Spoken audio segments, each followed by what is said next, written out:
कक्षा 8 सब्जेक्ट हिंदी इकाई 6 भरत। उसका लेखक है राजा लक्ष्मण सिंह। 1926 में आगरा में जन्मे राजा लक्ष्मण सिंह हिंदी, संस्कृत, अंग्रेजी, फारसी, बंगला और अरबी भाषा भली भांति जानते थे। इनकी अनेक पुस्तकों का अंग्रेजी और हिंदी में अनुवाद हुआ है। कालिदास के अभिज्ञान शाकुंतलम, मेघदूत और रघुवंश के हिंदी अनुवाद पर इन्हें पुरस्कार दिया गया। कालिदास द्वारा लिखित मूल नाटक अभिज्ञान शाकुंतलम का हिंदी में अनुवाद राजा लक्ष्मण सिंह ने किया था। प्रस्तुत पाठ उसी नाटक का एक अंश है। ऋषि कण्व के आश्रम में शकुंतला का पुत्र भरत एक सिंह शावक के साथ खेल रहा है। आश्रम में रहने वाली दो तपस्विनियाँ बालक को रोकने का प्रयत्न कर रही है। राजा दुष्यंत छुपकर इस मनोरम दृश्य का आनंद ले रहा है। बालक के प्रति सहज आकर्षण से वे रोमांचित थे। उनसे रहा नहीं गया और वे बालक के पास पहुंच गए। उसे गोद में उठाकर प्यार किया। वे सोचने लगे, काश यह बालक मेरा पुत्र होता। दोनों तपस्विनियों को की बातचीत से उन्हें पता चला कि यह बालक उन्हीं का पुत्र है। यह जानकर वे खुशी से झूम उठे।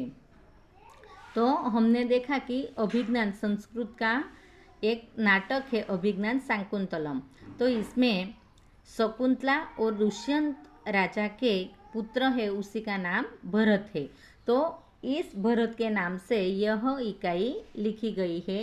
वह एक नाटक से हमें क्या पता चलता है कि इस इकाई में जो मुख्य पात्र बालक का है उसी का नाम है भरत। तपस्विनी दो है, पहली तपस्विनी और दूसरी तपस्विनी।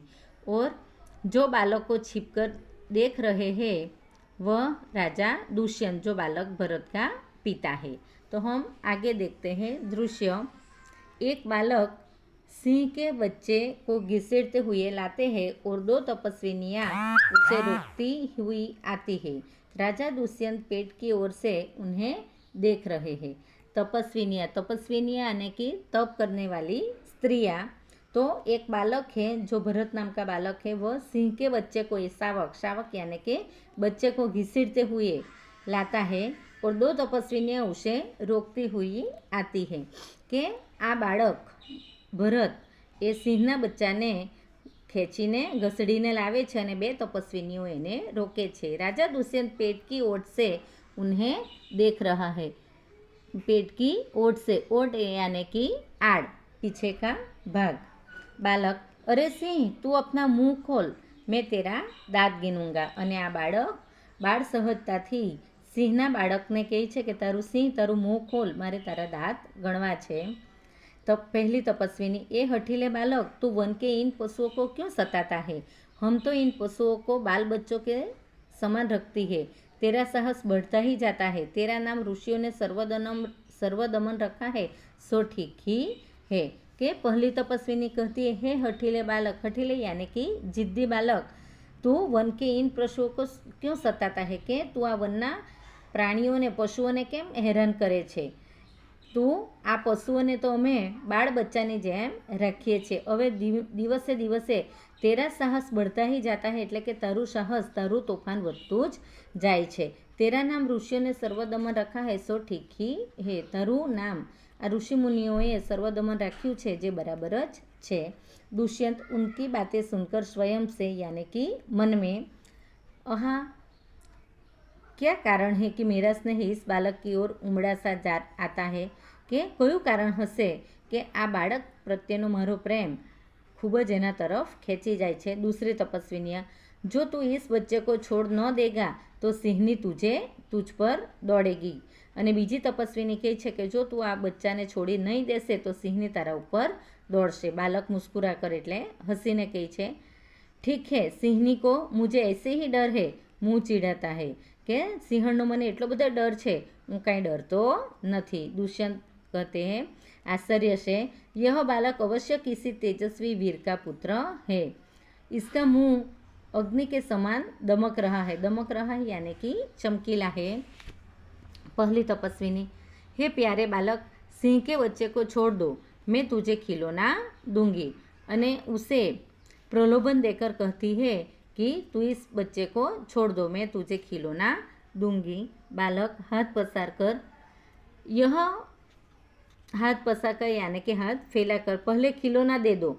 लाओ, कहाँ है कि तुम मुझे पहला खिलौना दे दो। दुष्यंत दूर से बालक की हथेली को देखकर स्वयं से, दुष्यंत छिपकर जो देख रहा था वो उसकी हथेली देखकर स्वयं यानी कि मन में, आहा, इसके हाथ में चक्रवर्ती के लक्षण है, उंगलियों पर कैसा अद्भुत जाल है, और हथेली की शोभा प्रातः कमल को भी लज्जित कर रही है कि उस बच्चे की उंगलियां भी कितनी अद्भुत है, उसका हाथों में चक्रवर्तियों के लक्षण है, यानी कि बालक खूब ज तेजस्वी है। चक्रवर्ती यानी कि समुद्र तक की पृथ्वी को जीतने वाला जो सम्राट होता है उसमें ऐसी चक्रवर्तियों होती है। दूसरी तपस्विनी, हे सखी सुरवता, यह बातों से न मानेगा, जा, मेरी कुटिया से ऋषि कुमार के खेलने के लिए मिट्टी का मोर रखा है, उसे ले आओ। कि यह बालक ऐसे नहीं मानेगा, मेरी कुटिया में जा और वहाँ से मिट्टी के खिलौने लेकर आ, मोर लेके आ। पहली तपस्वी, मैं अभी लिए आती हूँ, जाती है। पहली तपस्विनी लेने के लिए जाती है। बालक, तब तक मैं इसी सिंह के बच्चे के साथ खेलूँगा, यह कहकर तपस्विनी की ओर देखकर हंसता है, और बालक कहता है कि मैं इसी सिंह के बच्चे के साथ ही खेलूँगा जहाँ तक मेरा खिलौना न आ जाए। दुष्यंत आप ही आप यानी कि मन ही मन में, इस सुंदर बालक से खेलने को मेरा मन कैसा ललचाता है।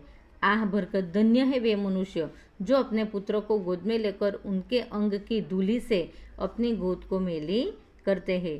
कि इस बालक को देखकर उसके मन में जो भाव होता है, इससे वह कहते हैं कि धन्य मनुष्य है जो अपने पुत्रों को गोद में लेकर उनके अंग की धूलि से अपनी गोद को मैली करता है, और पुत्र के मुख अकारण हंसी से खुलकर उज्जवल दांतों की शोभा दिखाते और तुतले वचन बोलते हैं।